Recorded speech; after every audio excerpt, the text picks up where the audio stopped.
Bonjour à tous.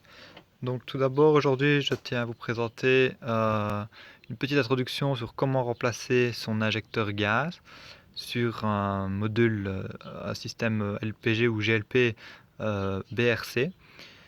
Donc moi ici en l'occurrence je travaille sur un Dodge Ram 1500 deuxième génération avec un moteur V8 5,9 litres. Donc voilà l'engin. Donc moi j'ai remarqué que j'avais une perte de puissance et le moteur qui ne tournait plus rond d'un moment à l'autre sans raison. Donc je me suis penché sur mon problème LPG, je passe à l'LPG ou au GLP. Le moteur ne tournait pas rond, je repasse à l'essence, il retournait rond. Donc ça venait bien de là. Suite à ça, j'ai vérifié mes injecteurs. Donc comment est-ce qu'on vérifie les injecteurs? Donc ici, déjà vous avez deux rampes de 4 injecteurs. Forcément pour un V8 il y a 8 injecteurs. Donc moi j'ai repris chacune des rampes. Donc, je vais montrer sur l'autre, ce sera plus facile. Donc ici on a l'arrivée de gaz avec le lubrifiant. Ici les 4 injecteurs. Et ici les 4 sorties qui vont au cylindre. Donc comment est-ce qu'on vérifie? Je ne vais pas le faire maintenant, sinon on n'entendra pas dans la vidéo ce que je dis. Tout simplement à l'aide d'une pince à bec ou une pince universelle, un peu comme on veut, on va venir pincer chaque tuyau. Donc j'ai oublié de le préciser, il faut que le moteur tourne à l'LPG ou au GLP. Donc on entendra les injecteurs qui vont faire clac clac clac clac clac. Donc on passe le premier, on regarde si on a une baisse de régime. Si on n'a pas de baisse de régime, c'est que ce n'est pas celui-là, on relâche, on repasse le suivant et ainsi de suite jusqu'à avoir une baisse de régime du moteur. Donc c'est très léger, surtout sur un V8 c'est difficile à entendre au ralenti un moteur qui ne tourne pas sur ses 8 cylindres. Donc moi c'est ce que j'ai fait, j'ai passé chacune des sorties des injecteurs et moi je suis arrivé sur mon autre rampe ici qui est forcément la plus mal foutue et mon injecteur défectueux était celui ici tout au bout. Donc comment est-ce qu'on démonte un injecteur? Donc une fois qu'on est sûr que c'est le bon, je ne vais pas démonter mais je vais expliquer dans les grandes lignes.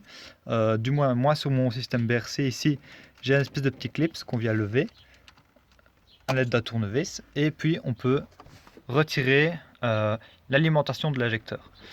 Une fois qu'on a ça, on a l'injecteur en lui-même ici et ici en dessous on a, je ne sais pas si on va bien voir, on a le conduit si on veut, avec au-dessus, on voit pas ici, mais un écrou de 10. Donc on prend simplement une clé de 10, on défait le premier flexible ici, on voit peut-être pas bien sur la vidéo.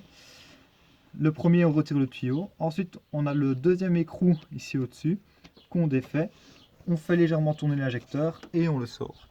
Une fois qu'on a démonté l'injecteur, voici à quoi ça ressemble. Donc je le prends dans ma poche, voilà. Moi c'était celui-ci le défectueux. Donc c'est exactement le même. Donc ce que je disais, ici en dessous, il n'est pas serré à fond, mais on retrouve l'écrou, qu'on retrouve là en dessous. Et vraiment, juste après l'écrou, ici, on a le conduit qui va jusqu'au cylindre. Donc voilà, c'est tout con. Une fois qu'on a enlevé le premier, on met le suivant, en mettant bien des nouveaux joints. Il y a aussi un gros joint noir qui vient se mettre ici. Et il y a un seul joint vert, ici j'ai un deuxième, mais c'est celui que j'ai eu en plus. Je l'ai mis là pour ne pas le perdre, mais il n'y en a qu'un. Donc celui par défaut, le vert, il se l'est ici au-dessus de la petite cale si on veut. Et on a le noir qui vient se mettre ici. Voilà, donc on le met, on le revisse. Une fois qu'on a mis tout ça, on peut démarrer le véhicule. Et pour vérifier et être certain de ne pas avoir de fuite, moi j'ai utilisé cette bonbonne-ci. C'est du gaz au test, ça permet de vérifier les fuites. Donc quand le moteur tourne à l'LPG, avant d'aller faire des essais ou quoi, on met ce produit-ci qui est un produit qui est un peu comme du WD-40 si on veut, simplement en appuyant sur la gâchette. On arrose en quelque sorte l'injecteur. Si on voit des bulles, forcément on a une fuite. Mais moi, bon, coup de bol pour moi, je n'ai pas eu de fuite. Donc voilà. Donc c'est tout pour cette vidéo. J'espère que ça vous aura aidé. Il faut savoir que c'est pas du tout compliqué. Avec une clé de 10, vous remplacez votre injecteur. Ça ne sert à rien d'aller payer 170-180 € dans un garage comme moi j'ai manqué de faire. J'ai acheté simplement l'injecteur hors TVA, il coûtait 88 €. TVA comprise, ils coûtaient 106 € quelque chose.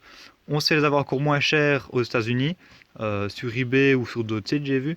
Mais bon, moi, il me fallait tout de suite, donc j'ai peut-être perdu 20 €, mais j'ai eu tout de suite. Ça, je vais faire. Voilà, au revoir.